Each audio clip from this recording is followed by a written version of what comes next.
Hei ja tervetuloa tänne hygieniaosaamisen kertauskurssille tai oppimäärää hakemaan. Tässä on vielä vähän vanhaa tietoa.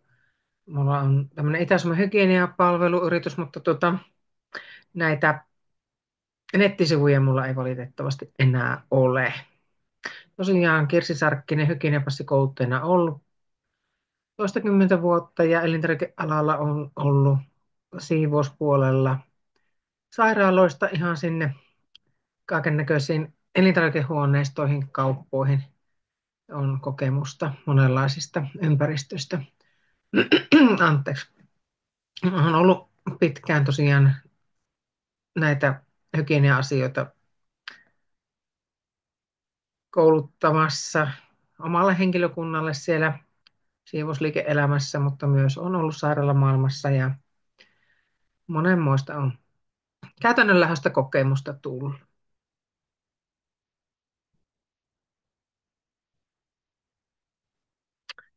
Taas miten se tuo.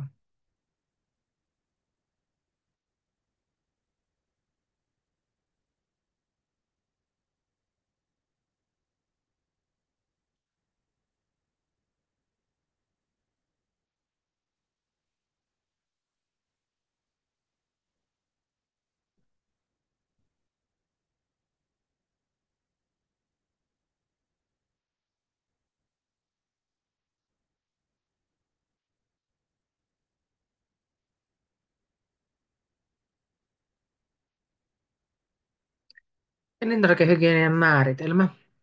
Maailman terveysjärjestö WHO määrittelee, että kaikki ne elintarvikehygienia-asiat on sieltä pellolta pöytään asti, eli kaikki mahdollinen sieltä alkutuotannosta kulutukseen.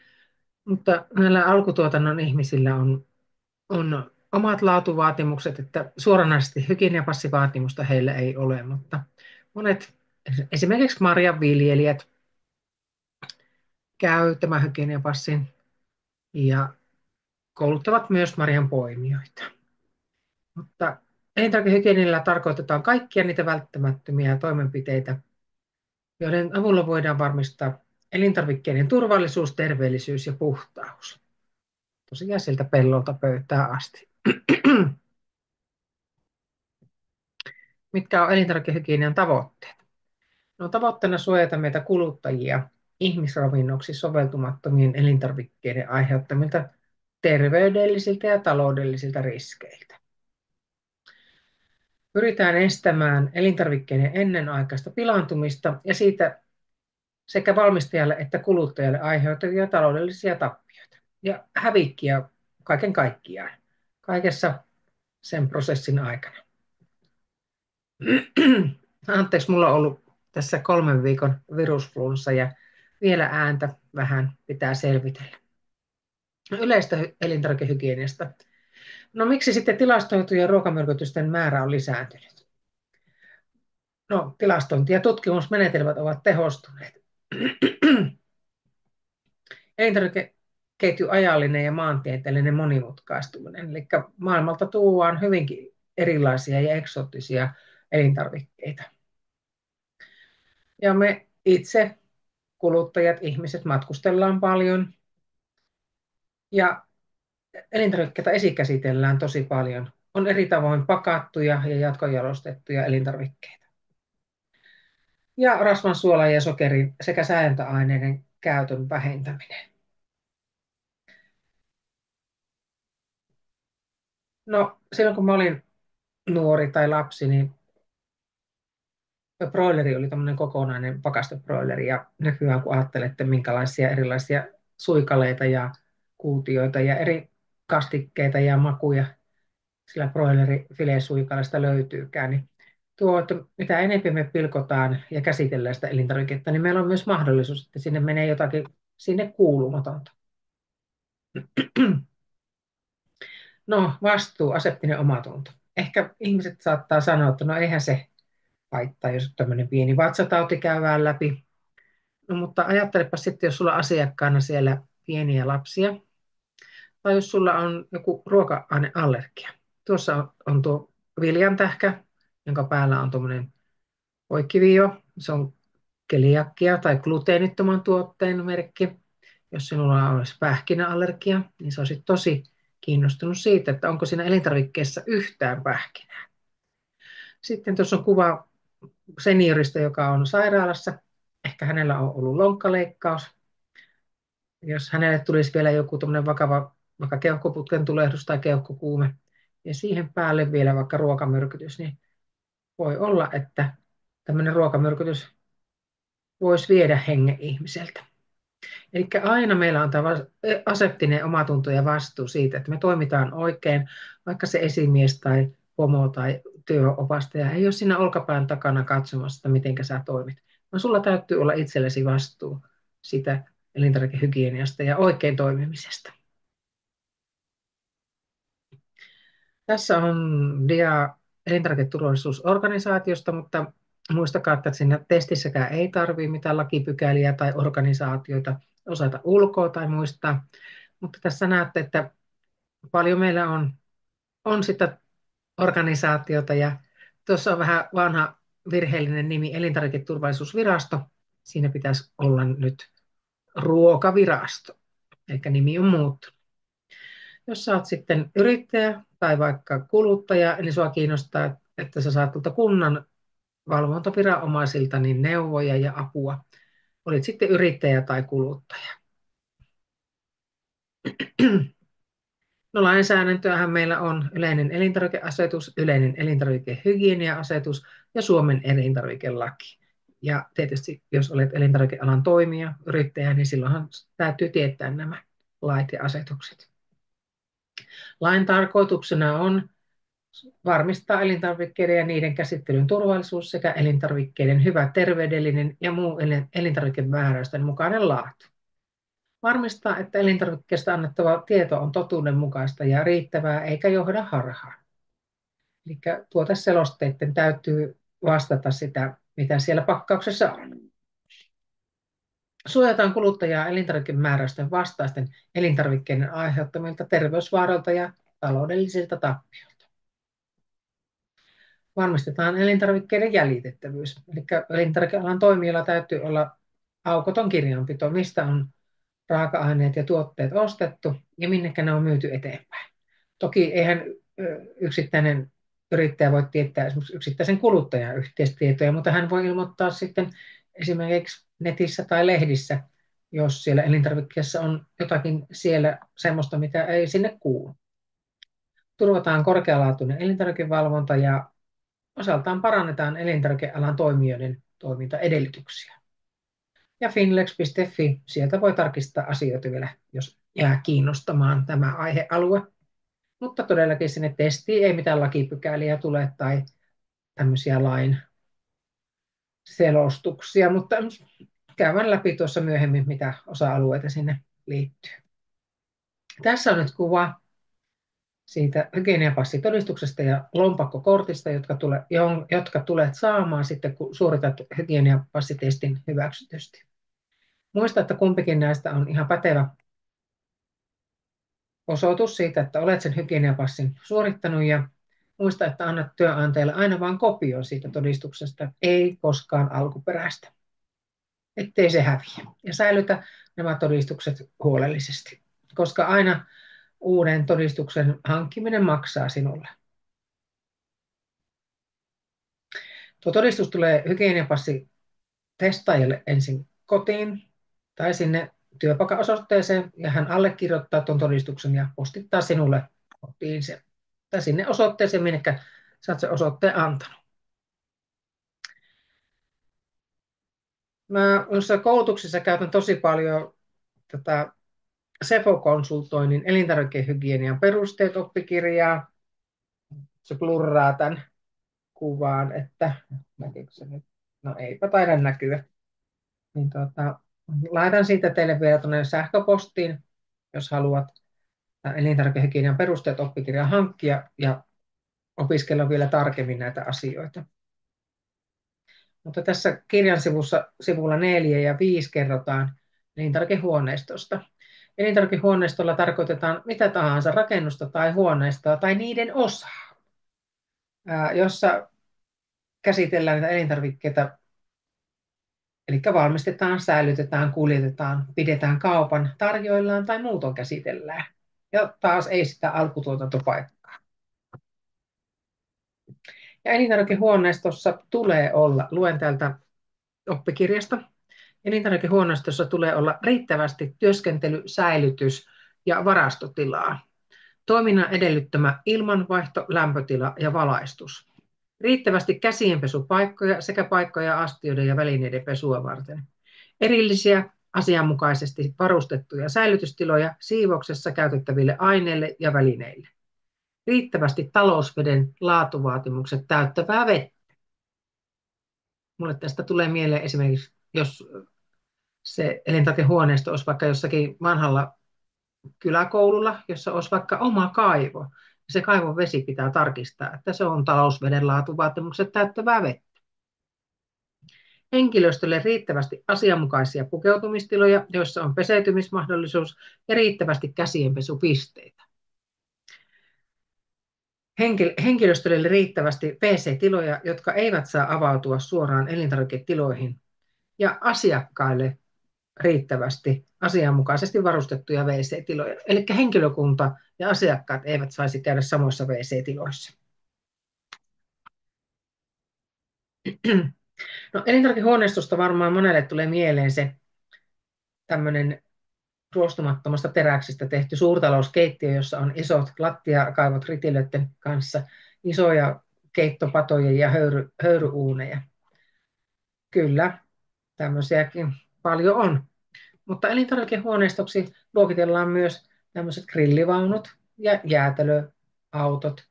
Ja nämäkin käyvät läpi ympäristöterveystarkastajan tarkastuksen, että ne on asianmukaisia ennen kuin ne pääsevät sinne myymään niitä elintarvikkeita.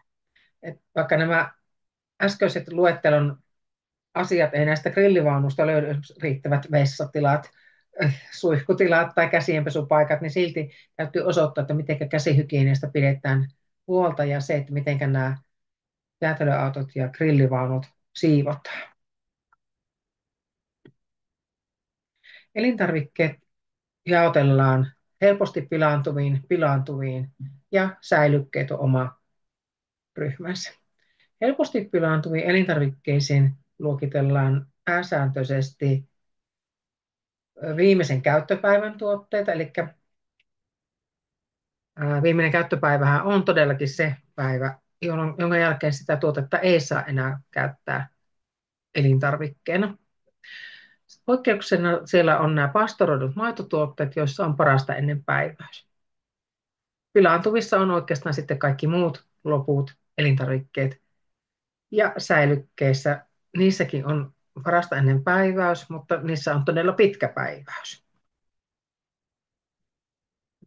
Pilaantumisen ilmiöitä. Pilaantuminen voi olla mikrobiologista, eli elintarvike itsessään on ravinto, ruoka niille mikrobeille. Pilaantuminen voi olla kemiallista.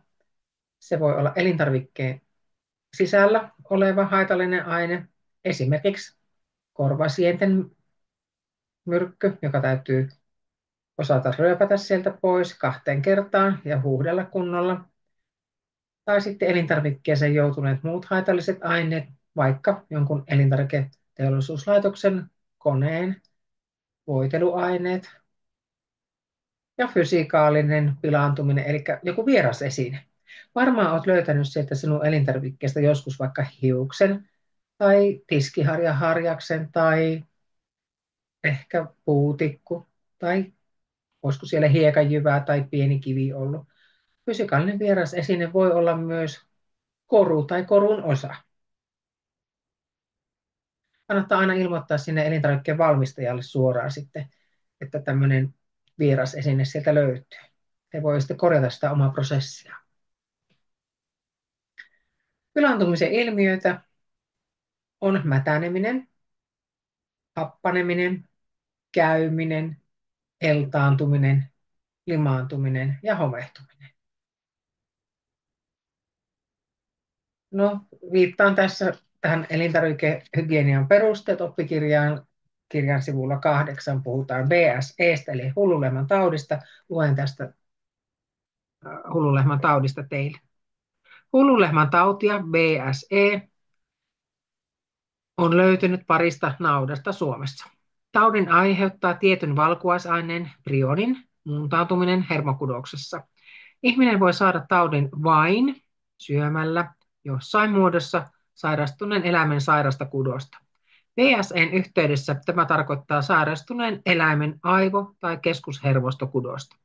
Ja Suomessa testataan kaikki eläimet, jotka tulevat teuraaksi, eli siitä ei enää Suomessa ole huolta. Saastuminen eli kontaminaatio. Vaaratekijä joutuu elintarvikkeeseen, joku vaaratekijä joutuu elintarvikkeeseen. Ristikontaminaatio, tuotteesta toiseen tapahtuva saastuminen. Ja jälkisaastuminen, kuumennetun tuotteen saastuminen, esimerkiksi kypsennetyn lihan saastuminen raaan lihan käsittelyvaiheessa. Myös näille astioille ja ruoanlaittovälineille on omat laatuvaatimukset. Ja esimerkiksi muovituotteessa tuo pikarihaarukkamerkki osoittaa, että se on elintarvikekäyttöön tarkoitettu muovituote. Siinä voi myös lukea, että ruotsiksi se elintarvikekäyttöön, suomeksi ja ruotsiksi että se on elintarvikekäyttöön soveltuva. Ne pitää olla sitten konepesun kestäviä. Ei esimerkiksi maaljakot tai muut tämmöiset koristeesineet ja ruoantarjoilu ole soveltuvia. Ja myöskään puiset, leikkuulaudat ja puiset astiat, ne pitää olla konepesun kestäviä. Puu on siitä huono, että se imee itseensä makuja, hajuja, myös konetiskiaineita ja ne voi myös luovuttaa sitten niitä aineita sinne elintarvikkeeseen päin. Ja maljakot esimerkiksi, että vaikka se lasimaljakko näyttää kovalta ja ehjältä, niin siinä voi olla mikroskooppisia pieniä uurteita, jossa onkin niistä leikkokukista tullutta maaperäbakteeria. Ja esimerkiksi jos siellä säilytetään, no ajatellaan vaikka hieno aaltomaljakko, että siellä säilytetään vaikka jotakin salaattia tai tarjoillaan salaattia, niin mehän ei nähdä niitä mikroskooppisen pieniä uurteita ja ehkä maaperäbakteereita sieltä. Ja tämä maaperäbakteeri voi sieltä maaliakosta päätyä sinne salaattiin sitten ja sairastuttaa syöjät. Vierasesineet ja niiden torjunta on erilaisia elintarviketeollisuuden menetelmiä, joilla näitä vierasesineitä torjutaan. On seulat, siivilät ja erilaiset suodattimet, painoon ja väriin perustuvat erilaiset lajittelijat, magneetit ja metallin ilmaisimet, lasipakkausten läpivalaisupöydät ja erilaiset tärinäkuljettimet. Ja myös ihmissilmä on hyvin tarpeellinen siellä laaduntarkkailussa. Sitten siirrytäänkin tuhoeläimiin ja niiden torjuntaan. On tärkeää, että tehdään tavaralle ja raaka-aineelle vastaanottotarkastus. Olipahan se niin, että se raaka-aine ja tuote tulee tukusta ja kuljetusliikkeen tuomana, niin tarkastetaan ne tuotteet. Tai jos me ostetaan ne itse, niin mehän voidaan siellä kaupassa tai tukussa tarkastella päivämäärät ja pakkausten kunto. Ja toki pitää sitten myös tarkastaa niiden lämpötilat. Kuiva-ainevaraston lämpötila tulee olla viileämpi kuin huoneen lämpötila, eli alle plus 18 astetta. Ja kaikki tuotteet, elintarvikkeet säilytetään hyllyillä, ei lattioilla, ei myöskään kuormalavojen päällä lattialla, vaan hyllyillä. Siistys ja järjestys on ensiarvoisen tärkeää, eli sen verran on tyytyväinen noiden televisiokokkien toimintaan, että he siellä sitten laittaa porukat siivoamaan keittiöt ja varastot kuntoon, eli puhtaus on puoli ruokaa. First in, first out, tavara oikea kierto, ja eikä säilytetä siellä meidän keittiössä tai varastossa suuria määriä mitään raaka-aineita.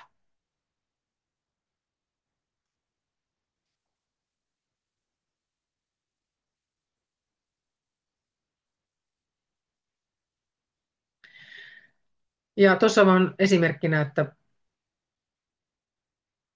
tuholaistorjuntafirman nettisivu, että sinne elintarvikealan toimija omavalvontasuunnitelmaan täytyy yhtenä osa-alueena myös kirjoittaa tämmöinen oletus, että miten torjumme tuhoeläimiä ja jos emme saa niitä omin konstein, esimerkiksi vaikka jotakin muurahaisia tai jotakin muita tuhoeläimiä, vaikka riisihärö jostakin jauhosäkistä tai riisipussista, niin se vaan leviää siellä varastossa, niin sitten täytyy ottaa yhteyttä ammattimaiseen tuholaistorjuja yritykseen. Sitten mennään tuonne mikrobeihin. Mikrobien pääryhmiä ovat bakteerit ja sienet, ja sieniin luetaan homeet ja hiivat.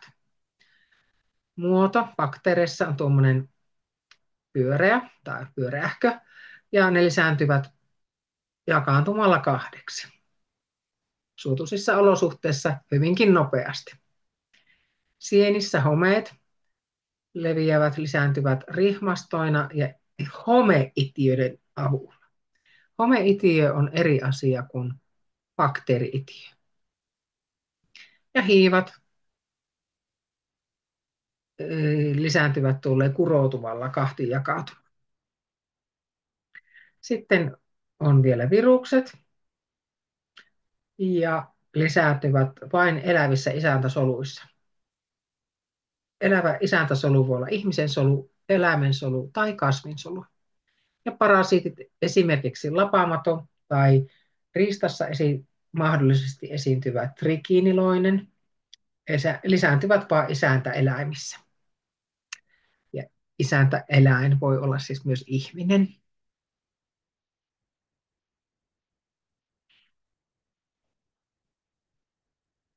Haluan palata vielä tähän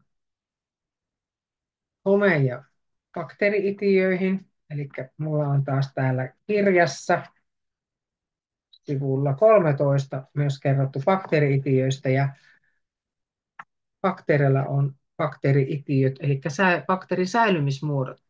Vaikka bakteerilta viedään se suotuisat elinolosuhteet pois, niin se bakteeri tavallaan tekee semmoisen suojakuoren panssarin itsensä ympärille. Että se ei lisäänny siellä, mutta se on vähän kuin horroksessa sen panssarin sisällä siellä. Ja sitten kun suotuisat olosuhteet tulee sille mikrobille, myös ravintoa, niin se purkaa sen panssarinsa pois ja lähtee taas jakaantumaan ja lisääntymään. Eli sillä bakteerilla on tosiaan tämmöinen erittäin hyvä säilymismuoto. Kun taas nuo homeitiöt, niin ne vaan kun nähdään jo silmin, että siellä home kasvaa esimerkiksi leivän pinnalla, niin silloin kun me otetaan se leipä sieltä pussista pois, niin me saadaan saman tien siihen huoneilmaan tosi paljon homeitiöitä. Ja jos me laitettaisiin nytkin tuohon pöydälle niin sen laboratorion kasvatusalusta, näytealusta, ja otettaisiin vain kansi siitä pois ja annettaisiin olla tässä huoneilmassa, niin siihen taatusti tulisi homepilkkuja, koska meillä on koko aika tässä huoneilmassa homeitiöitä, vaikka olisi ihan puhdas rakennus ja puhtaat ilmastointikanavat. No, mikrobeista puhutaan koko aika, että niistä on haittaa, mutta on niistä myös hyötykäyttöä. Bakteerien hyötykäyttöä on elintarvikkeiden säilöminen ja valmistaminen, esimerkiksi juustot ja kestomakkarat. Haittaa on tietysti elintarvikkeiden pilaantuminen ja ruokamyrkytykset. Hiivoissa hyötykäyttöä ovat tietysti leipomisessa hiivataikinat ja oluen ja viinin valmistus. Ja haittaa on tietysti elintarvikkeiden pilaantuminen. Hiivat pilaannuttaa monia hedelmiä. Homeiden hyötykäyttöä, homejuustot ja penisiliinin valmistus. Ja elintarvikkeiden pilaantuminen ja homemyrkyt. Esimerkiksi hilloissa ja mehuissa mehän ei nähdä paljain silmin, kuinka paljon siellä on sitä homemyrkkyä. Eli sen takia älä koskaan käytä tämmöistä elintarviketta, jonka näet selkeästi, että se on pilaantunut. Viruksissa hyötykäyttöä rokotteiden kehittäminen ja haittaa tietysti sairaudet. Mikrobien lisääntymisedellytyksistä. Eli se ravinto, mikrobien ravinto on tuo elintarvike itsessään. Eri mikrobit tarvitsevat erilaisia olosuhteita lisääntymiseen.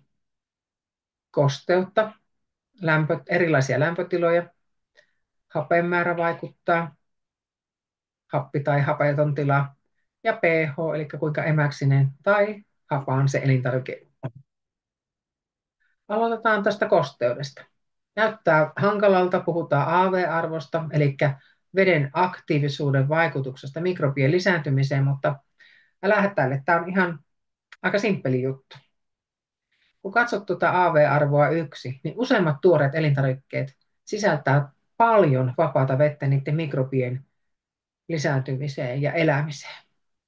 Kun taas sitten mennään pienempään vesiarvoon, niin useat prosessoidut elintarvikkeet, eli sinne on jo lisätty jotakin lisäaineita, säilöntäaineita. Mennään pienempään 0,8 AV-arvoon. Siellä voisi olla korkea sokeri- ja suolapitoisuus.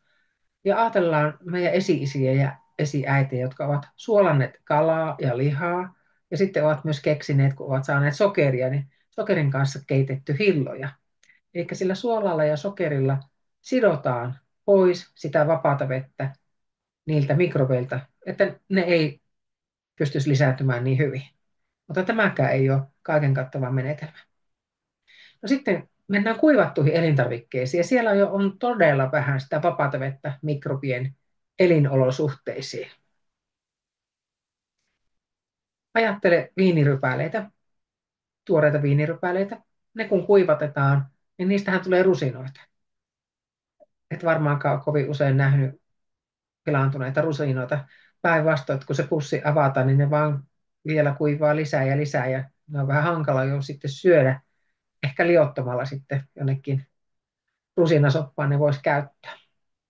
Eikä kuivaaminen on hyvä yksi tapa säilöä myös elintarvikkeita. Viedään se vapaa vesi pois sieltä mikrobien käytöstä. Eli muista tästä veden aktiivisuuden vaikutuksesta mikrobien lisääntymiseen, että useimmat normaalit elintarvikkeet sisältää tosi paljon sitä vapaata vettä niiden mikrobien kasvua. No, tässä on sitten tästä pH:sta, eli happamuudesta ja emäksisyydestä. Ja tuo vaaleanvihreä alue tuossa näyttää, että hiivat ja homeet viihtyy hyvin laajalla pH-alueella. Tuolta pH:sta 3 tuonne pH 8. Eli siellä on sitruunat ja appelsiinit, hyvin happamat hedelmät. Ja vapun-aikaan tai keväällä, kun simaa tehdään paljon, niin katsopa hedelmähyllyä. Siellä saatat nähdä homehtuneen sitruunan. Hiivat ja homeet viihtyy hyvin laajalla pH-asteikolla, kun taas bakteerit haluavat olla lähellä pH-neutraalia pH 7, ja suurin osa elintarvikkeista on lähellä neutraalia pH-aluetta. No sitten mennään lämpötiloihin. Ja tämä on yksi sellainen aihealue, johon me voidaan sen henkilökohtaisen hygienian ohella vaikuttaa tosi paljon kaikkiin säilöntä- ja käsittelylämpötiloihin. Vaaravyöhyke lämpötila +6–+60 astetta. Silloin kaikki pieneliöt viihtyvät hyvin ja lisääntyvät nopeasti. Vaan ihan sinne korvan taakse tätä lämpötila-aihealuetta tarvitset sekä siellä ammattikeittiössä, mutta myös kotona. Eli nopeasti sun pitäisi jäähdyttää elintarvikkeet kylmemmäksi kuin +6 ja lämmittää nopeasti lämpimämmäksi kuin +60 astetta. No sitten mennään tuonne pastorointilämpötiloihin. Useimmat pieeliöt kuolevat. Pastorointilämpötilat mennään sinne yli 60 asteen. Esimerkiksi maitohan pastoroidaan, mutta myös monia mehuja pastoroidaan. Ehkä jotakin sosekeittoja, jotka pakataan tuommoisiin kauppapakkauksiin. Ja siellä mikrobin päätä tuossa hauskassa piirroskuvassa kivistää ja ehkä vatsaa kivistää siellä pöpöllä, mutta ei kuole täysin. Kun muistat sen maitotölkinkin, että se unohtuu sinne jääkaappiin pitkäksi aikaa, niin kyllähän se pilaantuu siellä jääkaapissa, vaikka se on lämpökäsitelty pastoroimalla. Sitten sterilointilämpötilat. Tässä kaaviossa pitäisi olla tuommoinen jatkumo vielä tuonne yli 100 asteen, eli sterilointilämpötiloissa mennään yli 100 asteen. Ja silloin ne bakteerin säilymismuodot, muistatko mitä äsken käsiteltiin, että se bakteeri-itiö on se bakteerin säilymismuoto, että se on sen panssarin sisällä siellä horroksessa oottelee niitä hyviä elinolosuhteita. Niin tällä sterilointimenetelmällä yli 100 asteen lämpötiloilla päästään myös tappamaan niitä bakteerin itiöitä, bakteerin säilymismuotoja. Mutta siihen tarvitaan tämmöiset painelaitteet, sterilointilaitteet. No sittenhän me mennään tuonne kylmempiin lämpötiloihin, jäähdyttämiseen, nopeasti sinne alle +6 asteen, tuonne +5, 0 astetta. Pieneliötoiminta hidastuu. Siellä ollaan horroksessa, mutta ei täysin niin kuin ole peli menetetty. No sitten kun mennään pakastamislämpötiloihin, niin me elintarviketeollisuudessa mennään tuonne 10-lukuihin, -30, -40 astetta. Ja silloinkin pieeliöt ovat horroksessa, ei täysin kuole. Ja sen takia kaikki pakastetut elintarvikkeet täytyy sulattaa jääkaappilämpötiloissa. Otetaan ne sulamaan vaikka edellisenä päivänä sinne kylmiöön tai jääkaappiin. Koska just sen takia, että siinä pakasteen pinnalla se tuote voi olla täysin jo sulanut, kun se sisus on vielä ihan jäässä ja horroksessa. Eli pinnassa on jo mikrobeilla juhlat siellä, kun taas siellä sisällä, kun ollaan jäässä, niin ollaan vielä horroksessa. Eli vaaravyöhyke lämpötila on tärkeä muistaa, +6 - +60 astetta. No hapen määrä. Puhutaan aerobi- ja anaerobi mikrobeista. Aerobimikrobit ovat sellaisia, jotka viihtyvät hapeellisessa ympäristössä, kun taas anaerobit viihtyvät hapettomassa ympäristössä. Ja tuossa näkyy jauhelihapaketin tuoteseloste ja siinä lukee, että pakattu suojakaasu. Elintarviketeollisuus syrjäyttää hapeen suojakaasuilla, jotka pieninä määrinä ovat ihmiselle vaarattomia, esimerkiksi pieni määrä hiilidioksidia tai muita vastaavia vaarattomia kaasuja. Syrjäytetään happi. Mutta tämäkään ei ole niin kuin kaiken kattava menetelmä, koska nyt on näitä mikrobeja, jotka viihtyy siellä hapettomassa tilassa. Tuossa näet sitä jauhelihaa, joka on jauhettu tosiaan, että siinä on sitä pintaa moninkertaisesti enempi kuin vaikka jos ajattelet semmoista kokonaista, vaikka naudanpaistia. Siinähän on tämmöinen yksi yhtenäinen pinta.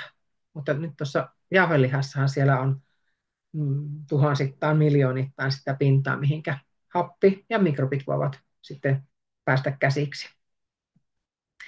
No tuossa on sitten hapeton tila, säilyketölkki, ja esimerkiksi ne itiölliset maaperäbakteerit pystyvät pullistamaan tuommoisen säilyketölkin hapettomassa tilassa. Eli jos näet säilyketölkin, joka on pullistunut, niin älä missään tapauksessa käytä sitä. Siellä voi olla tosiaan hengenvaarallinen maaperäbakteeri.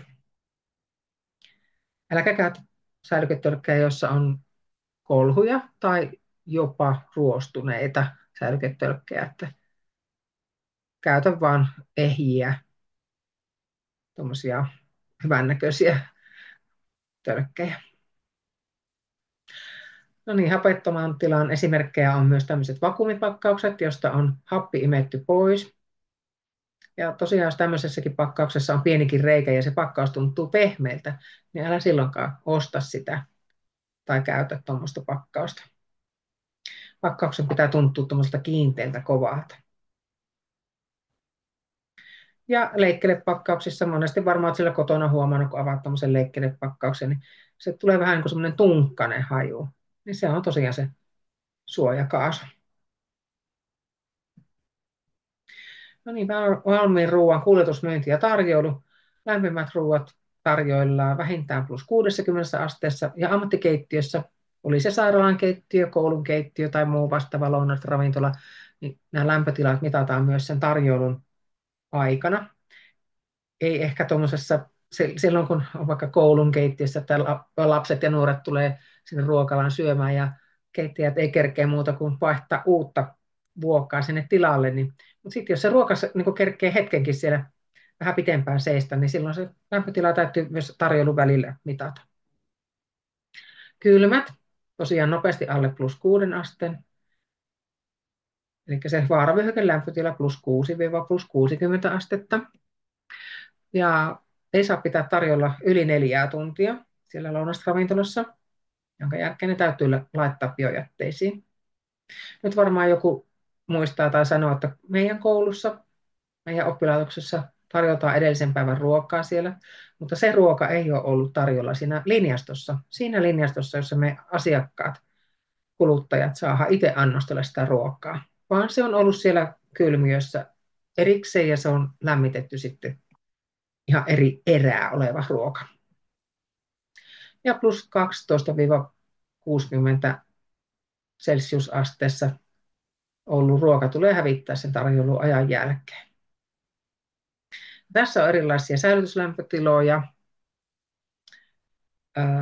Esimerkiksi tuorepakkaamaton kala 0–2 celsiusastetta, tuorepakattu kala 0–3 astetta, sulatetut katkarapupakasteet 0–3 astetta, kylmäsavustettu ja kraavisuolattu kala 0–3 astetta, suojakaasuun tai vakuumin pakattu kalajaloste, esimerkiksi savukala 0–3 astetta, sushi ja elävät simpukat enintään +6 astetta, eli elävät simpukat ne muuten kuolisi, jos ne olisi kylmemmässä lämpötiloissa.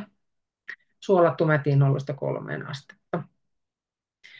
Ja olen laittanut tuonne vielä muistiotsikoksi sulavan jään lämpötila, eli se 0–2 astetta. Tuore pakkaamaton kala, se pitää olla siellä kalatiskissä sulavan jään lämpötila 0–2 astetta. No sitten tuossa on ravintoloiden säilytyslämpötiloja. Oikeastaan en muuten niin tarkasti näitä käy. No tuo jauheliha enintään 4 astetta. Ja muistat, että jauhelihan käsittelet nopeasti sieltä sitten ostamisen jälkeen. Älä säilyttele sitä pitkään. Just sen takia, että sitä jauhettua pintaa on niin paljon, vaikka se olisi siellä hapettomassa tai suojakaasupakkauksessa. Ja pastoroidut maitopohjaiset tuotteet enintään +6 astetta.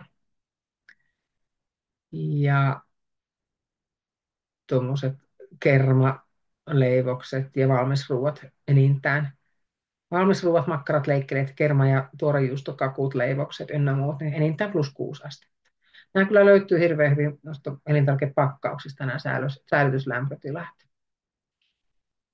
Ja tässä on yksi kaavio myös. Hapamattotuotteet, useimmat juustot maks 8, maito, liha, valmisruuat maks 6, jauheliha, jauhettu maks 4 astetta, kalatuotteet, kraavi, suolattu kala maks 3 astetta, tuorekala ja ynnä muut vastaavat siitä maks 2 astetta, eli se 0–2 astetta se sulavan jään lämpötila. Päiväysmerkinnöstä parasta ennen päiväyksellä olevan tuotteen sä voit aistinvaraisesti tarkastella, onko se ok, jos se on säilytetty asianmukaisessa lämpötiloissa. Eli maito esimerkiksi tai piimä, niin voit sitten haistella ja maistella, että se on ok. Mutta viimeisen käyttöpäivän tuotteet, niin siellä suurkeittiössä, ammattikeittiössä, niin älä käytä koskaan sen viimeisen käyttöpäivän jälkeen. Säilytysohje on pakollinen helposti pilaantuvissa elintarvikkeissa ja käyttöohje on pakollinen lastenruuissa, äidinmaidon korvikkeissa, ravintoainevalmisteissa ja korvasienissä. Eli jos sä myyt korvasieniä vaikka torilla, niin ei riitä suulliset ohjeet, miten ne käsitellään, vaan sun täytyy antaa aina kirjallinen ohje, miten ne käsitellään, että ne on turvallisia käyttää ja syödä. No tästä taas viitataan sinne elintarvikehygienian perusteet oppikirjan sivulle 19. Ja mä luen teille täältä siitä. No oikeastaan tässä on tiivistettynä ihan kaikki, mitä tässä kirjassakin on. Eli yleisimpiä ruokamyrkytyksiin johtaneita tilanteita tai käsittelyvirheitä ovat riittämätön kuumennus, riittämätön jäähdytys, virheellinen kuljetuslämpötila, säilytysvaaravyöhyke lämpötilassa, ja sehän oli se +6–+60 astetta, saastunut raaka-aine tai vesi, ristisaastuminen, jälkisaastuminen ja sairas elintarvikkeen käsittelijä. Eli me ollaan elintarvikkeen käsittelijät niin hyvin ratkaisevassa asemassa, että jos meillä on vatsasairauksia tai kynsivallin tulehdusta tai jopa se oireeton salmonella, niin jos me ollaan Pohjoismaiden ulkopuolella matkustelemassa yli 4 vuorokautta, niin silloin pitäisi se ulostennäyte viedä sinne labraan. No sitten mennään ruokamyrkytyksiä aiheuttaviin bakteereihin. Näyttää hyvin vaikeilta mikrobien nimiltä, mutta käydään läpi lähinnä oikeastaan nämä vaaran ehkäisysarakkeet. Toki luen läpi myös nämä muutkin asiat, mutta Staphylococcus aureus on tyypillinen mikrobi, eli meillä kaikilla on terveessä ihossa näitä mikrobeja, stafylokokkusia, ja varsinkin märkivissä haavoissa. Ja tämä voi aiheuttaa sen haavatulehduksen. Se voi tulla potilaan omalta iholta. Riskielintarvikkeita esimerkiksi pastoroimaton maito ja noutopöydän isot massaruoka-astiat, kermapitoiset jälkiruuat. Käsihygienia on vaaran ehkäisyssä tärkeää. Kuumennetaan ne ruuat huolellisesti ja jäähdytetään ne huolellisesti. Muistetaan, että on katkeamaton kylmäketju. Bacillus cereus on tyypillinen maaperämikrobi, tuottaa myrkkyjä. Riskielintarvikkeena riisi, muistakaa riisipiirakat, viljatuotteet, peruna, mausteet ja suuret ruokaerät ja tähteiden käyttö. Eli niitä edellisen päivän noutopöydän ruokia, tähteitä ei saa käyttää. Just tämän takia tämä maaperäbakteeri Bacillus cereus voi siellä kasvaa. Ja taas vaaran ehkäisynä ei ole mitään rakettitiedettä, vaan hyvä käsihygienia, tehokas kuumennus ja jäähdytys, tehokas kylmäketju ja tehokas uudelleen ruokien kuumennus, jos niitä tarvitaan. Tässä puhutaan semmoisesta ruokien kuumennuksesta, esimerkiksi sairaalan keittiössä tehdään huomisen tai ylihuomisen ruokia. Ne jäähdytetään tosi huolellisesti ja nopeasti semmoisessa erillisessä jäähdytyskylmiössä, jossa ei säilytetä maitoja tai juureksia tai muita elintarvikkeita, vaan se on aivan pelkästään suurien ruokaerien nopeaa jäähdytystä varten. Bakteereista jatketaan. Clostridium perfringens esiintyminen, maaperäbakteeri, tuottaa myrkkyä vain hapettomissa olosuhteissa. Eli on hapettomien tilojen bakteeri, eli se säilyketölkki tai vakuumipakkaus. Riskielintarvikkeena lihaa, sisäelimet, vihannekset, suurina määrinä jäähdytettävät ruuat. Vaaran ehkäisyssä on taas hyvin tutut nuo edelliset samat menetelmät. Käsihygieniat, tehokas kuumennus, tehokas jäähdytys, tehokas uudelleenkuumennus. Clostridium botulinum bakteeri on myös maaperäbakteeri. Tuossa on hyvä huomata esimerkiksi hunaja. Tämä on itiöllinen bakteeri, tuottaa hermomyrkky botuliinia ja tästä botuliinimyrkystä laimennetaan, tehdään sinne kauneusteollisuuden hyödyksi niitä botox-pistoksia, jotka lamannuttaa niitä ilmeryppyjä täältä, että ei pystytä rypistämään näitä kulmakarvoja. Mutta tämäkin on kehitetty tuolta lääketeollisuuden puolelta, että on esimerkiksi hermohalvausten kuntoutukseen tätä botuliinia alun pitäen on käytetty. Riskielintarvike, tyhjiöpakatut kalat, savukalat esimerkiksi, liharuuat, riittämätön kuumennus, jäähdytys ja suuret massat. Ja taas sama vaaraehkäisysarake, käsihygienia, tehokas kuumennus ja tehokas jäähdytys, tehokas uudelleenkuumennus.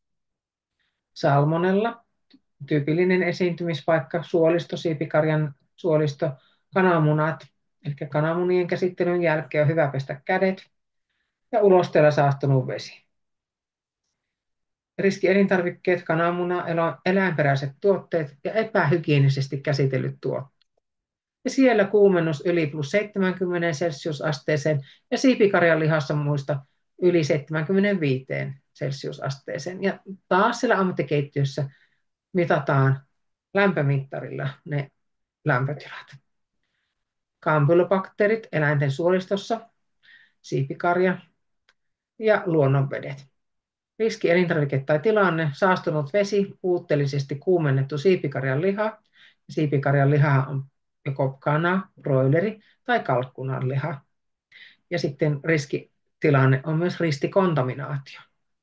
Ja sielläkin on vaaraehkäisyssä kuumennus yli plus 70 celsiusasteeseen ja siipikarjan liha sinne 75 celsiusasteeseen.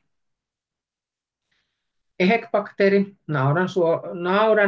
nautaeläinten suolistosta,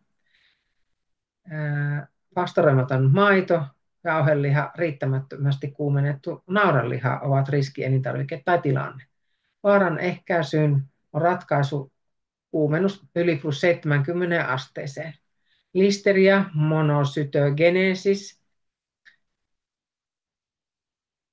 maaperä, vesistöt, suolisto lisääntyy jääkaappilämpötilassa. Pastoroimaton maito, siitä valmistetut juustot, jälkisaastuminen, tyhjiö ja suojakausupakattu kala, leikkeleet ja pakastevihannekset. Ja vaaran ehkäisy, kuumennus yli plus 70 asteeseen ja siipikarjaliha taas se 75. Vähän harvinaisempia on tämmöiset kuin Yersinia-bakteerit, vibriot ja Shigella. Siellä on esimerkiksi teurastus, hygienia, sian nielu, suolisto, multa, lisääntyy jääkaappilämpötiloissa, eläimistä saatavat elintarvikkeet, tuore salaatti ja kuumennus yli 70 asteeseen. Vibrioissa suolaiset merivedet ja merenantimet lämpimillä alueilla, raakana syötävät kalastustuotteet. Kalastustuotteiden kylmäketju ja kuumennus yli 70 celsiusasteeseen. Shigella, ihmisen ja apinan suolisto, toki harvinainen meillä, mutta ulkomaan matkailu voi näitäkin meille tuoda. Uloste saastunut vesi, tartunnan kantaja levittää. Kuumennus yli plus 70 asteeseen ja elintarvikkeiden hyvä hygieninen käsittely. Virusten välityksellä leviäviä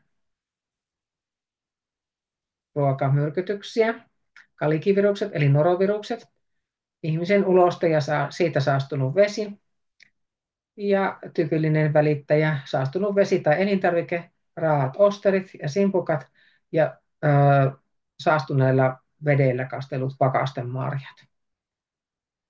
Ja keväisin tuolla pakastealtaiden lähettyvillä onkin siellä muistutus, että ulkomaiset marjat kannattaa kiehauttaa ennen kuin niitä käyttää. Käsihygienia on vaaraehkäisy ja elintarvikkeiden tehokas kuumentaminen. Hepatiitti A-virus, tartunnan lähde ihmisen uloste tai saastunut vesi. Ja saastunut vesi tai elintarvike, raat, osterit, simpukat ja pakastemarjat on taas tyypillinen esimerkki välittäjistä. Ja taas vaaraehkäisyyn käytetään käsihygieniaa, hyvää käsihygieniaa ja elintarvikkeiden tehokasta kuumennusta. Sitten on tämmöisiä harvinaisempia parasiitteja ja loisia. Tartunnan lähteitä ei välttämättä edes tunneta, mutta eläimen uloste.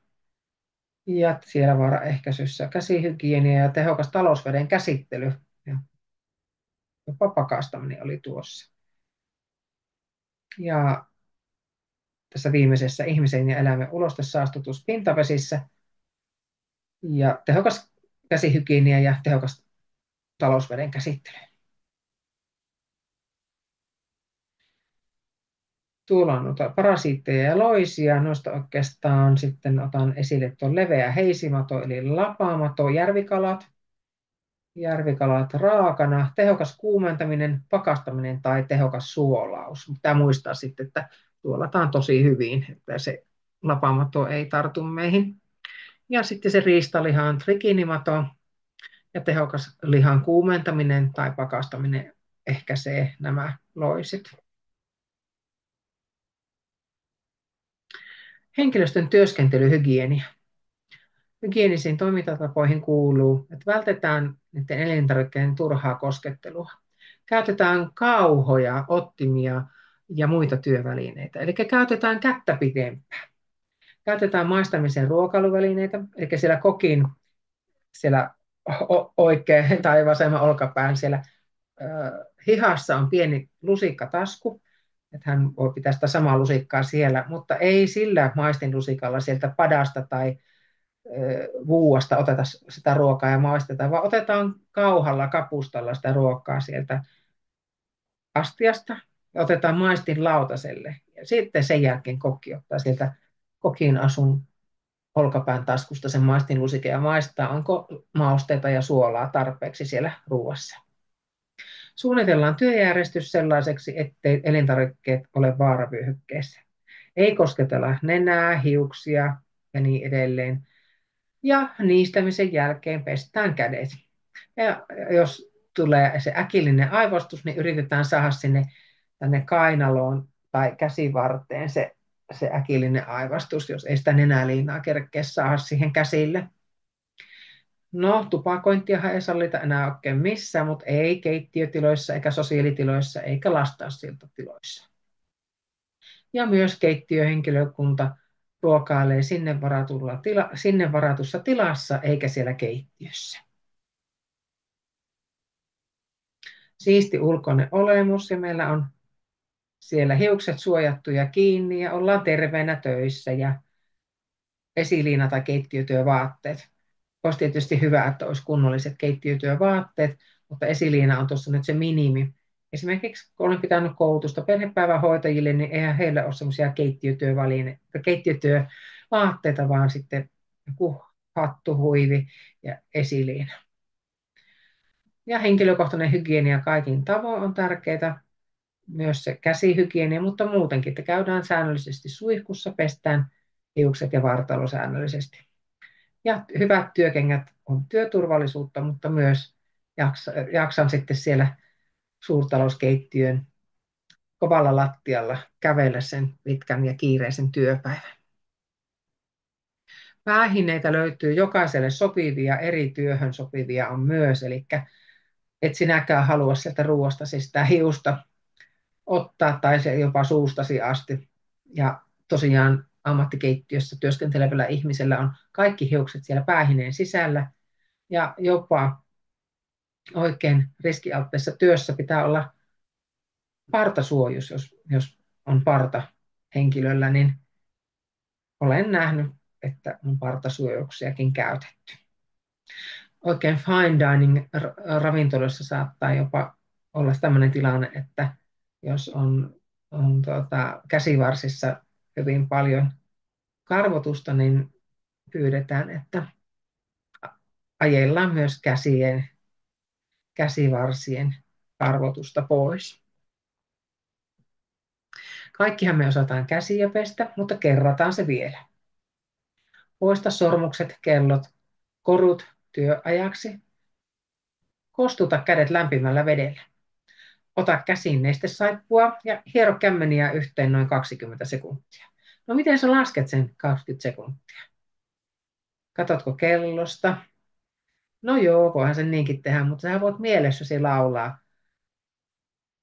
kertosäkeistön paljon onnea vaan.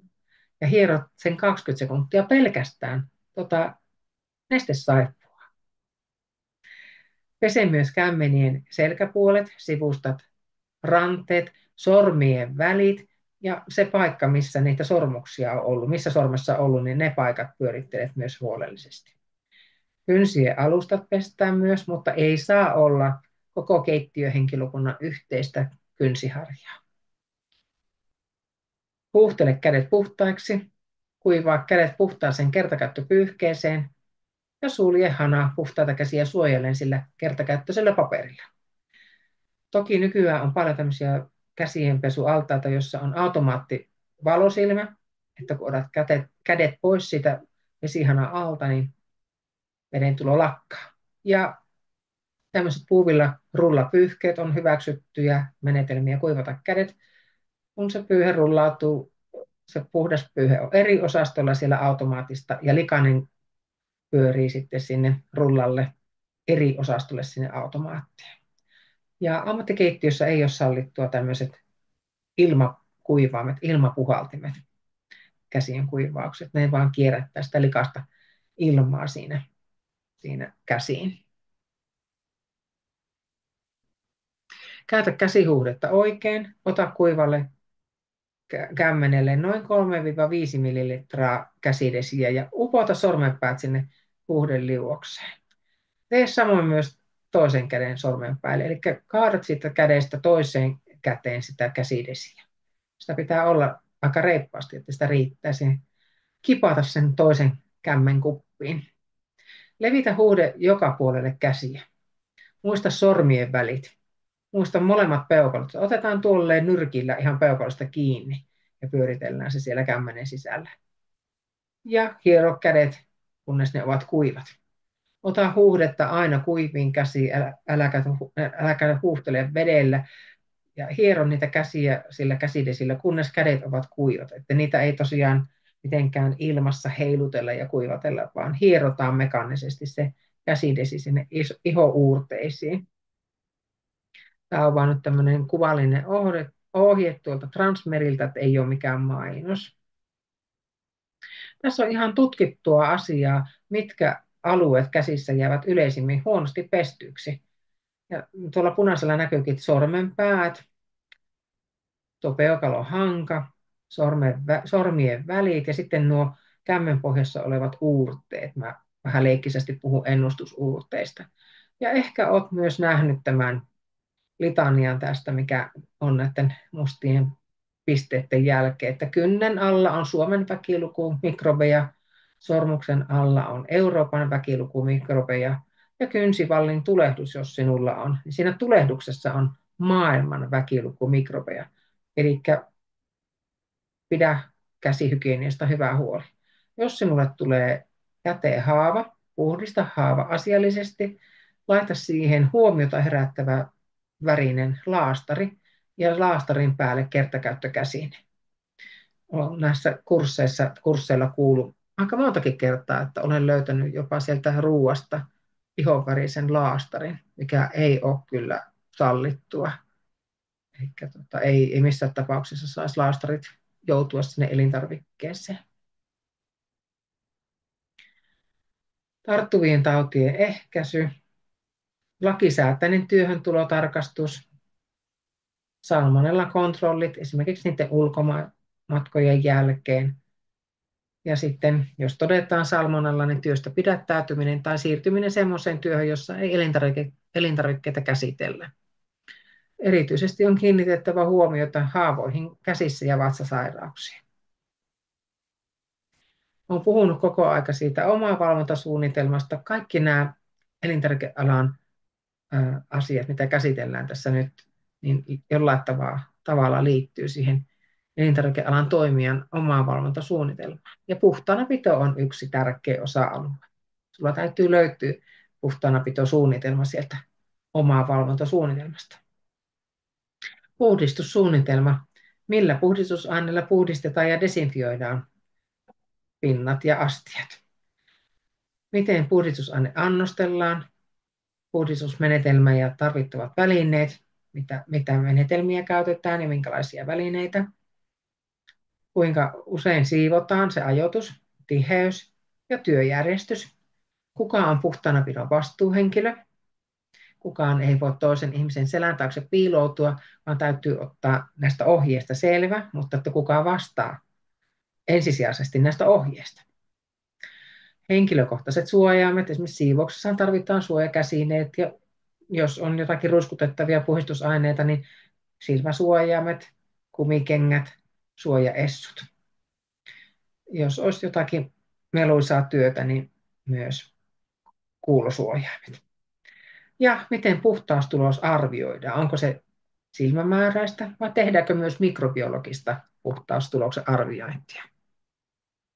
Ja sieltä pitäisi löytyä sieltä siivoussuunnitelmasta, puhdistussuunnitelmasta, niin jonkunnäköinen tämmöinen ohje. Tässä on ihan muutama rivi esimerkki tämmöisestä ohjeesta.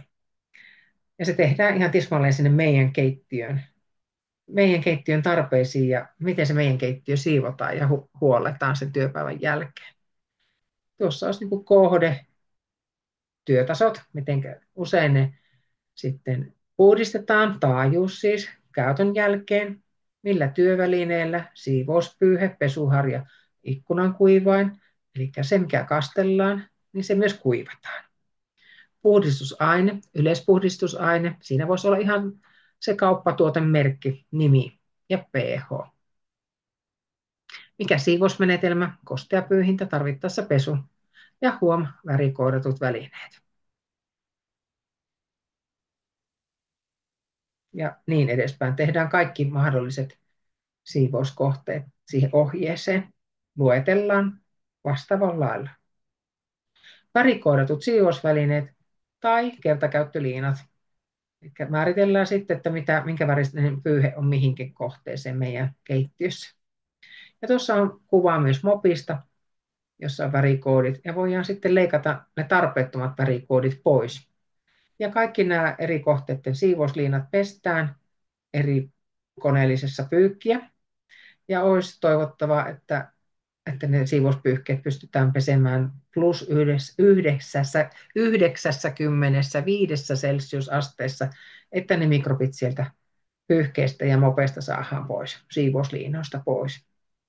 Mutta sitten voit käyttää tietysti myös niitä kertakäyttöliinoja, jotka heitetään sitten käytön jälkeen. Joko sekajätteeseen tai jos ne on kompostoituvia, niin kompostiastiaan. Mikrobeja havainnoidaan tämmöisillä pintapuhtausnäytteillä. Tuossa on tällaisia Hygikult-putkia, jossa painetaan kaksipuoleinen pinta aina tuohon pintaan ja sitten laitetaan se takaisin taustalla näkyvään putkiloon. Ja sitten niitä kasvatellaan myös siellä lämpökaapissa ja tuolta pakkauksesta löytyy ohje, miten tulkita niitä tuloksia. Tämä valokuva on lainattu tuommoiselta nettisivuilta, sen takia mainitaan tuo nettisivu. Ei sen takia, että sieltä pitää ostaa, mutta näitä löytyy myös apteekista, ainakin tilaamalla. Mutta tuo lämpökaapissa kasvatettava mikrobiputkilo on aika hidas menetelmä, kun on tämmöisiä laitteita, ATP-laitteita, joilla se pintapuhtaus tulos saadaan ihan muutamassa sekunnissa. Tuossa on ihmisellä kädessä tuommoisia erilaisia putkiloita, ja siltä putkilosta otetaan semmoinen pumpulipuikon tyyppinen näytepuikko ulos ja pyyhitään sitten sitä näytepintaa ja laitetaan takaisin tuonne putkiloon ja sitten siitä semmoinen reagointineste raksautetaan sitä korkista sinne putkiloon ja sitä putkiloa ravistetaan hetki ja laitetaan tuollaiseen laitteeseen ja tuo laite näyttää pinnan mikrobimäärät sekunneissa. Sitten meidän on helppo joko korjata sitä siivousta tai jos se tulos näyttää vähän huonolta tai vajaavaiselta, niin on helppo sitten siivota joko pinnat uudestaan tai desinfioida ne. Tämä on nopea menetelmä. Omaan valvontaan liittyy jätehuolto ja sinne täytyy merkitä suunnitelmaan jäteastioiden tyhjennysaikataulu ja myös miten usein esimerkiksi ne keittiössä olevat jäteastiat pestään ja desinfioidaan, että ei riitä, että siellä se säkki tai biopussi vaihdetaan, vaan myös ne jäteastiat täytyy puhdistaa. Ja tosiaan että kuinka usein ne ulkona olevat jäteastiat, kierrätysastiat, niin kuinka usein se jäteyhtiö käy tyhjentämässä ne. Sen tarkemmin en tähän lajitteluun mene, koska uskon, että kaikki te tiedätte, miten lajitellaan jätteitä. Ja jos se on sulle epäselvää, niin ota selville oma alueesi jätteiden kierrätys. Miten se tehdään? Oma valvonta on pakollista ja lakisääteistä.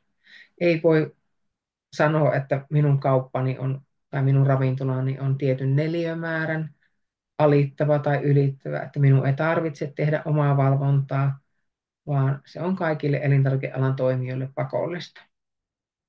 Siinä käsitellään tämmöistä aihetta kuin hyvä hygieniakäytäntö. Me niin kuin mietitään etukäteen jo, että jos on joku riskitekijä meidän toiminnassa, niin miten me ennaltaehkäistään se, ettei mitään tapahtuisi, ettei mikään menisi pieleen. puhutaan HACCP-menettelystä, eli Hazard Analysis Critical Control Point-menettelystä, eli hygieniariskien tunnistamista kriittisten hallintapisteiden valvontamenetelmää. Oma valvontasuunnitelma tulee päivittää toiminnan muuttuessa, mutta vähintäänkin kerran vuodessa. Olen leikkisesti sanonutkin, että jos ette muuta sinne muuta, niin vaihtakaa edes kansilehti, että jos kaikki pysyy tismalleen samanlaisena. Mutta yleensä nyt keittiössä ja ravintolassa vähintään ruokalistat muuttuvat tai puhdistusaineet muuttuvat. Ja totta kai kun henkilöstö vaihtuu, niin myös sieltä ne terveysselvitykset vaihtuvat henkilön mukana ja hygieniapassien kopiot. Eli kerran vuoteen pitää muistaa ainakin päivittää tarkasti tämä oma valvontasuunnitelma. Ja tämä on koko henkilöstön asia, että työnantajan täytyy opastaa tähän omavalvontaan kaikki henkilöstön jäsenet. Jos ympäristöterveystarkastaja tulee tekemään tarkastuksen sinne teidän ravintolaan tai keittiöön ja kysyy työntekijälle, että näytäpä minulle, missä teidän omavalvontakansio on tai omavalvontatiedot, tai minne sä merkitset vaikka kylmiöiden lämpötilat, niin sun pitää tietää näistä asioista. Ja vaikka sanoisin, että joo, on joka aamu katsonut ne jääkaappien ja kylmiöiden lämpötilat, mutta en mä ole muistanut niitä kirjata sinne listaan. Ja silloin ympäristöterveystarkastaja sanoo, että mitä ei ole kirjattu, sitä ei ole tehty.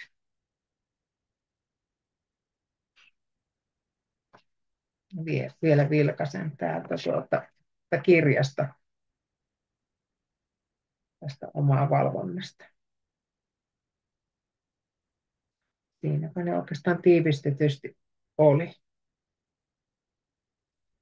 No, riskinarvioinnin pohjalta valitaan kriittiset hallintopisteet. Ne ovat työvaiheita, joissa terveysvaara on mahdollinen, vaara voidaan todeta ja sen toteutuminen voidaan estää huolellisen seurannan avulla. On tämä HACCP-menettely.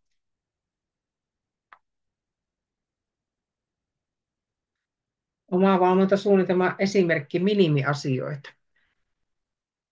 Toki jokainen yritys on erilainen ja yksi ainut omavalvontasuunnitelman malli ei niin kuin palvele kaikkia toimijoita, kaikkia keittiöitä, mutta kyllä sieltä pitää se minimiotsikkotaso löytyä jokaisesta pienestä grillikioskista tai kahvilasta. Esimerkiksi pitäisi löytyä ainakin nämä, mistä tavarat hankitaan, raaka-aineet hankitaan, raaka-aineiden vastaanottotarkastus, miten se tehdään, kuka sen tekee, otetaanko sieltä myös lämpötilat ylös talteen, missä elintarvikkeet säilytetään, missä ruuat valmistetaan ja tarjoillaan, miten puhtaanapito suoritetaan, jätehuolto, miten se toteutetaan, tuhoeläinten torjuntasuunnitelma täytyy olla, henkilökunnan hygienia ja terveys. Tähän liittyy myös sitten ne omavalvonta, hygieniapassiasiat, hygieniapassitodistuksista kopiot, näytteiden otto sekä niistä elintarvikkeista otettavat mikrobiologiset omavalvontanäytteet, mutta myös ne pintapuhtausnäytteiden ottaminen ja kirjaaminen. Ja missä omavalvontaohjeet säilytetään. No, kiitos. Tässä olisi nyt tiivistetysti ollut tämä opiskeluaihe. Tämä on hyvin nopea läpileikkaus, eli toivon, että opiskelet vähän lisää myös itse tai lukisit. Kirjastosta löytyy esimerkiksi erittäin hyviä elintarvikehygienian perusteet oppaita ja kirjoja. Toivottavasti luet näitä lisää. Testissä sun täytyy ottaa huomioon tämmöiset asiat. Älä käytä mielikuvitustasi. Siellä ei ole kompakysymyksiä, vaan lue ne testikysymykset juuri niin kuin ne on sinne kirjoitettu. Ja tärkein neuvo on se, että lue erittäin huolellisesti ne kysymykset, väittämät. Minimiaika normaalitestissä on 20 minuuttia ja maksimiaika 45 minuuttia. Tarkasta, että olet vastannut jokaiseen kysymykseen ja mietit aina siellä, kun luet niitä väittämiä, onko tämä ammattikeittiön tapa toimia. Ei tehdä niin kuin kotona toimittaisiin, vaan miten ammattikeittiössä toimitaan. Ja mitä se lainsäätäjä miettisi asioista. Mutta älä todellakaan niin kuin lähde vääntämään tai kääntämään niitä kysymyksiä tai väittämiä, vaan vastaat. Mietit tosiaan, että onko tämä kyseinen väittämä oikein vai väärin, koska siellähän voidaan myös väittää väärää asiaa. Esimerkkinä väittämä voisi olla siellä testissä, että maitoa voidaan säilyttää huoneen lämmössä. Siinä väittämässähän ei sanottu, kuinka pitkään se maito siellä huoneen lämmössä on. Eli väittämän vastaus olisi väärin. Rastitettaisiin väärin. Maitoa voi säilyttää huoneen lämmössä. Väittämä on väärin. Ja sitten se tosiaan, että mitä lainsäätäjä olisi asiasta ajatellut. Mutta tosiaan ei mitään lakipykäliä siellä ole. Testiaika on tosiaan se 20-45 minuuttia. Muista ottaa sinne testiin mukaan oma toimiva sinistä jälkeä tekevä mustekynä. Ei lyijykynä, eikä musta tai minkään muun värinen kynä, vaan sininen kuulakärkikynä. Ja vastausmerkinnät on tehtävä selkeästi. Rastitetaan sinne oikein tai väärin. Ja tyhjä ruutu katsotaan virheelliseksi vastaukseksi. Keskustelu ja muiden osallistujien häiritseminen on kielletty. Siellä testissä ei tietenkään saa olla muistiinpanoja, eikä kännyköitä, eikä mitään muita ylimääräisiä välineitä. Ja kun vähintäänkin se 20 minuuttia on täynnä, jolloin osaamistestaja sanoo sen ääneen, että 20 minuuttia on täynnä, niin voit hiljaisesti palauttaa sen testilomakkeen sinne osaamistestaajalle, jonka yhteydessä näytät sen oman henkilöllisyystodistuksen, joka on virallinen, valokuvallinen, voimassa oleva todistus, joko ajokortti, henkilökortti tai passi. Ja testinhän sinä läpäiset pistemäärällä 34/40, eli 6 virhettäkin siellä testissä saa olla, ja testi on hyväksytysti suoritettu. No, jos sattuisi käymään niin, että virheitä olisi enemmän, niin sitten sovit tämän testaajan kanssa uuden testiajan. Eli siinäpä se. Ja kiitos, kun osallistuit tähän pieneen koulutukseen, läpileikkaukseen. Ja tuosta tuo minun puhelinnumeron voit ottaa talteen ja sähköpostiosoitteen, mutta tosiaan nuo nettisivut ei ole enää voimassa, eli sieltä et enää minun tietoja löydä. Kiitos sinulle, kun jaksoit kuunnella tämän koulutuksen ja onnea sinulle testiin. Ja jos sinulla on jotakin kysymyksiä, tarkentavia kysymyksiä näistä asioista, niin kysy minulta lisää. Ja mä olen luultavasti sulle sähköpostiin lähettänyt pari harjoitustehtävää, jotka eivät ole Ruokaviraston testilomakkeita, vaan eräästä koulutuskansiosta. Ja jos niihin tarvitset vielä lisää tarkennuksia, niin älä epäröi kysyä minulta lisää neuvoja. Kiitos vielä kerran ja paljon onnea sinulle sinne testiin.